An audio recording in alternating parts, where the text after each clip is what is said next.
This is Real News Media TV, coverage you can trust. Please like, share, subscribe, and hit the notification bell. Select all for daily news updates. 6 people shot in Occompong, 1 dead. 6 people were shot in Occompong on Thursday night, leaving at least one of the victims dead. A police source confirmed that the shooting incident happened late evening in the Maroon village. A 6-year-old boy and a 12-year-old boy were among those shot, and one of the victims has succumbed in hospital, the source told the news. Unconfirmed reports are that the shooting resulted from an altercation at an event being held in the community, which followed the annual January 6 celebration of the signing of a peace treaty between the Leeward Western Maroons and the British colonizers 284 years ago. When contacted, the police's Constabulary Communications Unit confirmed that there was a stampede with people rushing to leave the area as cops responded to the incident. This follows Wednesday's warning by the police that people should not attend the annual events in Occompong as it is in breach of the Disaster Risk Management Act. 2 cops among 4 men to face shopbreaking charges in Kingston. 4 men have been arrested and charged with illegal possession of firearm and ammunition, breach of the Disaster Risk Management Act, attempted shopbreaking, and conspiracy to shopbreaking, following an incident on Windward Road, Kingston, on Wednesday, December 29.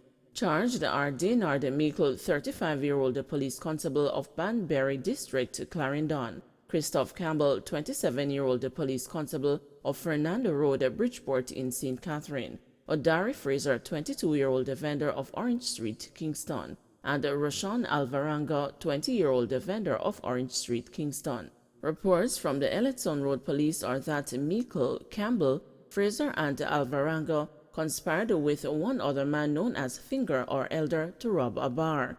They went to the location where Meikle and Campbell stood guard, while Fraser and Alvarenga watched as Elder proceeded to cut the main padlock on the grill of the bar. Their plans were, however, thwarted by a team of police officers. Elder made his escape in a Nissan AD wagon that was parked nearby. Meikle and Campbell were held aboard a Toyota Wish motorcar, and when searched, Campbell was found with a Taurus pistol with a magazine containing 10 9mm cartridges, while Meikle was found with a Glock 9mm pistol with a magazine containing 19 cartridges. 2 additional magazines containing 35 cartridges were also discovered to be for his licensed firearm. St. Catherine man fatally stabbed allegedly by aunt's lover during disputes. A 22-year-old man was allegedly stabbed by his aunt's lover during a deadly family squabble at a house in the Churchpen housing scheme in Old Harbour, St. Catherine on Wednesday.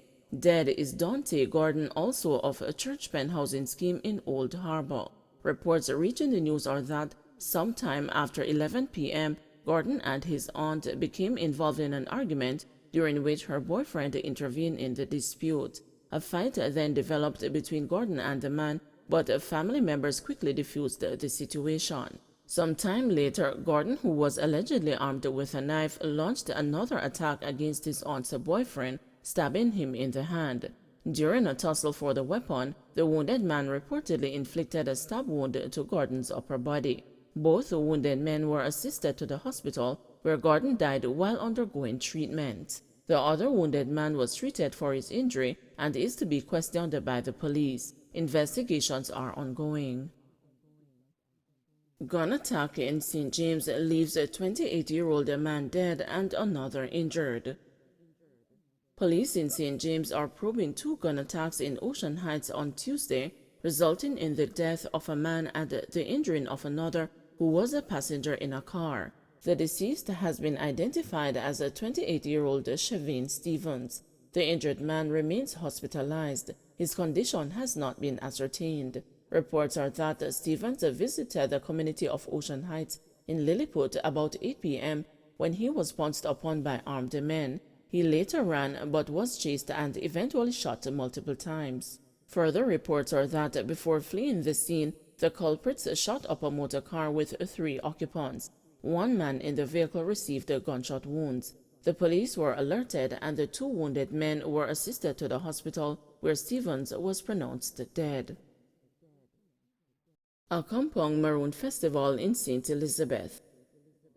The state of the cockpit country celebrated 284 years of peace and amity with its annual Maroon Festival on Thursday, January 6, 2022.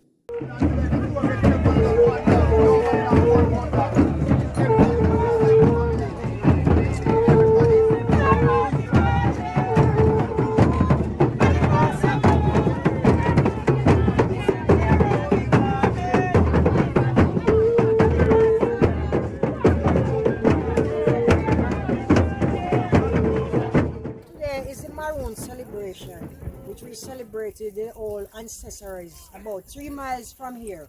But while you turn in, this is where it starts. I have jerk chicken, roast yam, saltfish, Spanish water, fresh sugar cane, and so on. So this is all where it starts. Every 6th of January, it doesn't matter what day it falls on, the 6th of January, right here to a compound town.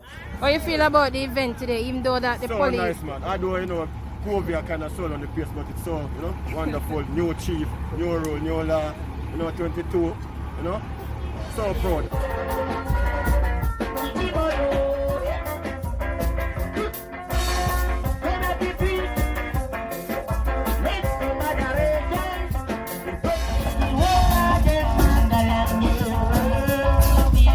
Did you come to Jamaica specifically for their compound celebrations? Yes. Why did you think it was so important for you to be here? Last year we were here because the reason why as I said last year, we read it in the book when we were small, and we found out that some of our brethren are here.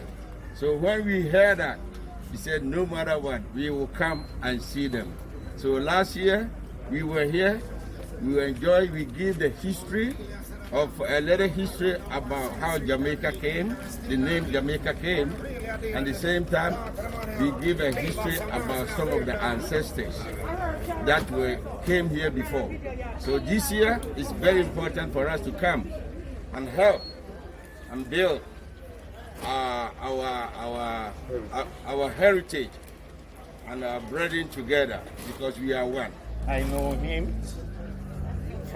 since 1986, and we became brothers and we moved together. So when we heard about this, we decided in our heart to come and see our brothers and sisters here. We saw what happened last year, so you want to be part of a new king coming to see what's going to be part of the history. Having a new criminal, you want to be part here to support him. What's your impression of the young colonel? Oh, the young colonel, I saw him the way I saw him in an interview on the video. I was very impressed what was his vision, because sometimes change is hard. Because what I can say is the people has to help him to lift it up, to get together. No matter what, they have to help together so that they can help him to push him back.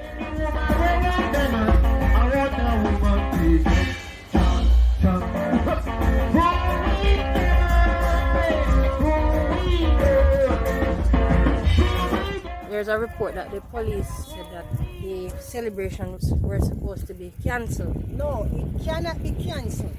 Those police don't know what we are going through when we cancel this celebration. It doesn't matter if it's a Sunday, Saturday, whatever day it falls on, it has to take place in a compound town, the 6th of January. So there is no way that they can cancel it? There is no way the 6th of January can be cancelled. It will be a serious retaliated in a compound town with the chief and the old ancestors. Yes. Probably them have their reason why they want to stop it, but we don't know the reason why. So we leave it to him and also the chief, and them can settle it themselves. Them know where them up and where them off. But this Maroon celebration, the feel it can go on, Yeah. The people enjoy themselves and do the right thing. Have your hand sanitizer, wear your mask, you know. Social distance, you know. If it doesn't happen, exactly what will the ancestors do? Because they're saying They that- will retaliate. The old ancestors, they will. And I'm not asking anyone. I prove it. They will retaliate. And the chief and members of the compound town area. I am telling you. Yes. So, what we are saying, just give us the time to do our celebration. If it is a curfew time, 10 o'clock, then they can go ahead. But during the day, this has to take place. During the day, this has to take place. It's a must. Don't forget to like, share, subscribe, and hit the notification bell. Select all for daily news updates.